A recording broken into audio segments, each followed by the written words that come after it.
नमस्कार, आदाब, सत श्री अकाल, की हालचाल। मैं रोहित आप सभी का स्वागत करता हूं अड्डा 7 पर। उम्मीद आप सभी बढ़िया होंगे। कैसे हो आप सभी? फटाफट से एक बार कमेंट करके बताओ कि आप सबके क्या हाल है। आज के सेशन की शुरुआत करेंगे। आज हम बात करने वाले हैं आपके बहुत ही ज़्यादा इंपॉर्टेंट और महत्वपूर्ण यानी कि फंडामेंटल राइट्स की।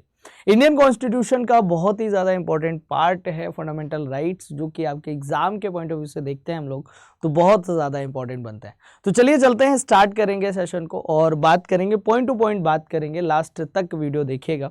चलते हैं, स्टार्ट करते हैं हम लोग। सबसे पहले अगर मैं बात करूं, जब इंडियन कॉन्स्टिट्यूशन में फंडामेंटल राइट्स की बात की जाती है तो इनको पार्ट 3 में एक्सप्लेन किया गया है और आर्टिकल 12 से लेकर 35 तक एक्सप्लेन किया गया है। पार्ट 3 जो है इंडियन कॉन्स्टिट्यूशन का, ये इसको हम मैग्ना कार्टा बोलते हैं, मैग्ना कार्टा कहा जाता है। ये भी आप ध्यान रखिएगा, पूछा जा सकता है कि बताइए मैग्ना कार्टा किसको कहा जाता है। इंडियन कॉन्स्टिट्यूशन का वो कौन सा पार्ट है जिसको हम मैग्ना कार्टा बोलते हैं। मैग्ना कार्टा होता क्या है? मैग्ना कार्टा जो है वो चार्टर राइट्स है, ये जो कि इशू किया गया था किंग जॉन के द्वारा। इंग्लैंड के जो हम ये कह सकते हैं, इंग्लैंड के जो इंपॉर्टेंट प्रोविजंस हैं उनको मैग्ना कार्टा कहा जाता है। जो इंग्लैंड का कॉन्स्टिट्यूशन, वही चीज़ है कि first written document relating to the fundamental rights of citizens, तो वो आपका उसको मैग्ना कार्टा कहा जाता है इंग्लैंड में, यूके के कॉन्स्टिट्यूशन में। दैट्स वाई हम भी इसको इंडियन कॉन्स्टिट्यूशन का या फिर हम पार्ट 3 को मैग्ना कार्टा बोलते हैं, वो आप ध्यान रखिएगा। आगे अब हम बात करेंगे कि कौन कौन से मौलिक अधिकार हैं, फंडामेंटल राइट्स हैं जो कि इंडियन सिटीजन्स को दिए गए हैं, भारतीय नागरिकों को दिए गए हैं। बात यहाँ पर भारतीय नागरिकों की तो करेंगे ही करेंगे, लेकिन मैं थोड़ा सा आपको बता देता हूँ कि पहले जब हम बात करते हैं, पहले आपके 7 फंडामेंटल राइट्स हुआ करते थे। 7 जो है वो आपके मौलिक अधिकार हुआ करते थे, लेकिन अभी 7 मौलिक अधिकारों में से हमारे पास 6 मौलिक अधिकार बचे हुए हैं। 6 मौलिक अधिकार कौन कौन से हैं? तो राइट टू इक्वालिटी है, जिसको आर्टिकल 14 से 18 तक एक्सप्लेन किया गया है। राइट टू फ्रीडम है, जिसको आर्टिकल 19 से 22 तक एक्सप्लेन किया गया है। राइट अगेंस्ट एक्सप्लॉयटेशन, जिसको आर्टिकल 23, 24 में एक्सप्लेन किया गया है। वहीं right to freedom of religion की बात करते हैं तो आर्टिकल 25 से 28 तक एक्सप्लेन किया गया है। और कल्चर एंड एजुकेशनल राइट्स जो हैं वो आर्टिकल 29 से 30 तक एक्सप्लेन किए गए हैं। और रेमेडीज की जब हम बात करते हैं, राइट टू कॉन्स्टिट्यूशनल रेमेडीज, वो आर्टिकल 32 में एक्सप्लेन किए गए हैं।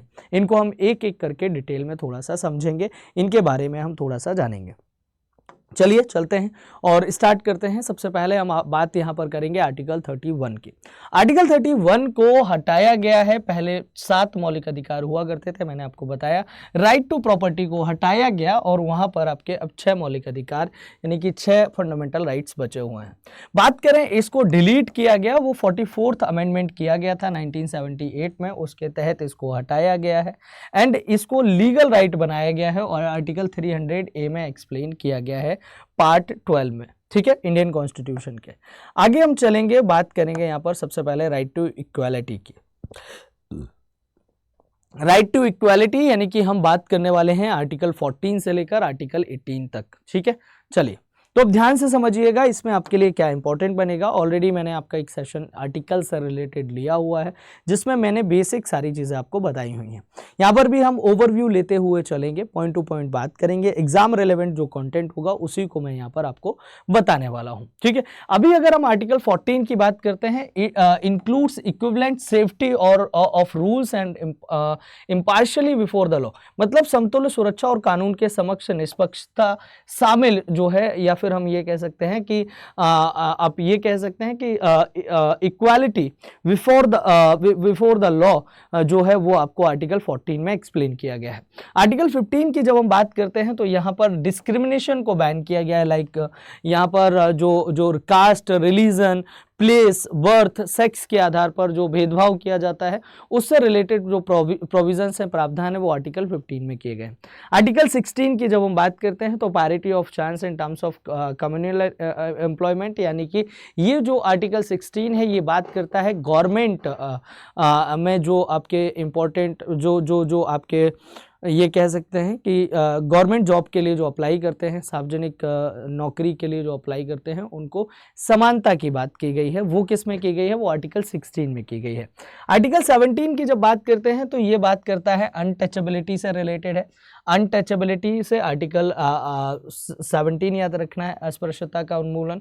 और एबोलिशन ऑफ अनटचेबिलिटी और साथ ही साथ में एबोलिशन ऑफ टाइटल यानी कि उपाधियों का अंत वो आर्टिकल 18 में एक्सप्लेन किया गया है, तो वो आपको ध्यान में रखना है। शैक्षणिक और सैन्य को छोड़कर उपाधियों का उन्मूलन शामिल है, वो आपका आर्टिकल 18 में किया गया है। बात करेंगे राइट टू फ्रीडम की। ऑलरेडी हमने राइट टू फ्रीडम में बात की हुई है, इसमें और ज़्यादा डेप्थ में नहीं जाएंगे। आर्टिकल्स वाली क्लास में मैंने आपको सब कुछ एक्सप्लेन हालांकि किया हुआ है, लेकिन फिर भी मैं आपको इसमें बेसिक सी चीज़ें बता दे रहा हूँ, तो वो आपको यहाँ पर देखना बहुत बहुत ज़्यादा ज़रूरी है। ठीक है, तो उसकी हम यहाँ पर बात कर लेंगे। अभी चलते हैं यहाँ पर आर्टिकल 19 में अगर हम बात करें, आप असेंबल हो सकते हैं, आप बोलने की स्वतंत्रता दी गई, आप मूवमेंट कर सकते हैं, आप एसोसिएशन बना सकते हैं, आप प्रोफेशन में जा सकते हैं, आप निवास कर सकते हैं। ये सभी प्रोविजंस जो हैं वो किए गए हैं। हालांकि मैंने आर्टिकल वाली क्लास में इनका 19A, 19B, 19C इन सभी को बहुत डिटेल में और अच्छे से एक्सप्लेन किया हुआ है। आर्टिकल 20 की बात कर लेते हैं, जो कि include safety in opinion for crimes, मतलब अपराधों के लिए एक राय में सुरक्षा शामिल की गई है, वो अनुच्छेद 20 में। आर्टिकल 21 थोड़ा सा इंपॉर्टेंट हो जाता है, क्योंकि आर्टिकल 21 जो है वो safety of life and personal liberty की बात करता है, राइट टू लाइफ की बात करता है। बात करें आर्टिकल 21A, इसको इंक्लूड किया है राइट टू एलिमेंट्री एजुकेशन, यानी कि 6 साल से 14 वर्ष के जो बच्चे हैं उनके लिए अनिवार्य और निःशुल्क सेवा जो है वो उससे रिलेटेड प्रावधान यहाँ पर किए गए हैं। फ्री और कंपलसरी एजुकेशन जो है वो यहाँ पर आपके आर्टिकल 21A में प्रोविजंस किए गए हैं, वो आप ध्यान रखिएगा। 22 की बात करें तो ये safety against arrest and imprisonment in certain cases, कुछ मामलों में जो है वो गिरफ्तारी और कारावास से सुरक्षा जो है वो आर्टिकल 22 में दी गई है। बढ़िया है, ये आपको यहाँ से ध्यान में रखना है। फिर हम बात कर लेते हैं राइट अगेंस्ट एक्सप्लॉयटेशन, यानी कि आर्टिकल 23 से 24 तक, जिसमें बात की गई है यहाँ पर अगर हम बात करें, अनैच्छिक मानव और श्रम व्यापार पर प्रतिबंध लगाया गया, मानव तस्करी बोल सकते हैं आप, कि यहाँ पर includes ban on traffic in involuntary human beings and labour.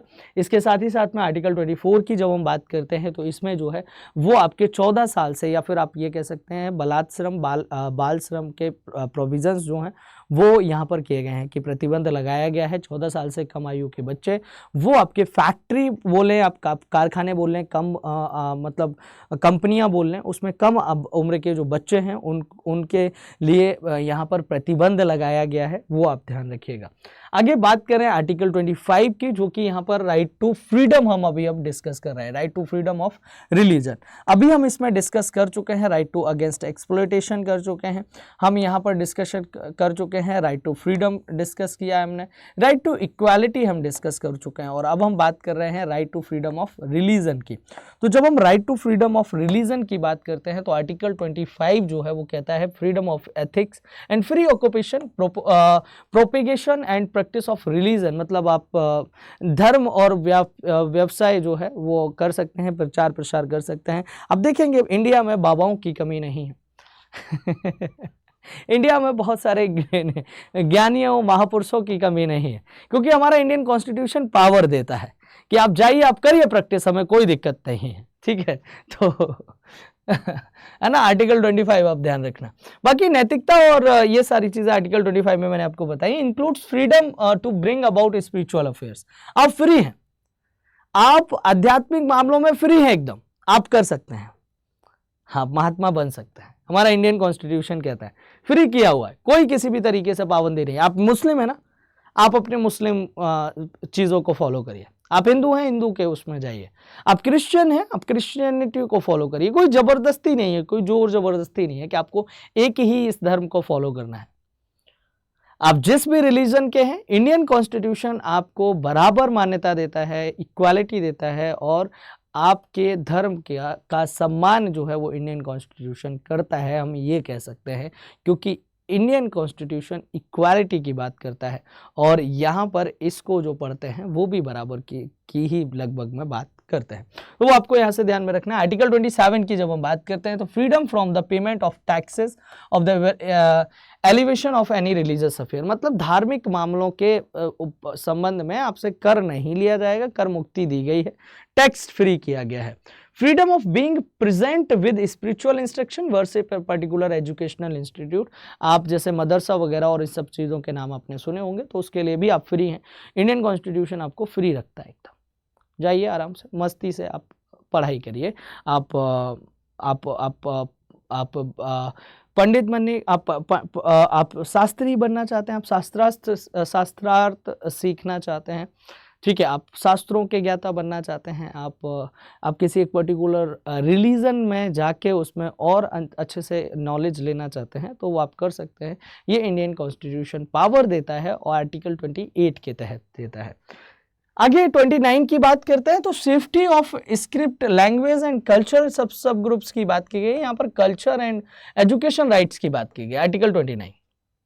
Article 30 सब groups of create and manage educational institutions जो है वो उसकी बात की गई है, ये आप ध्यान रखिएगा।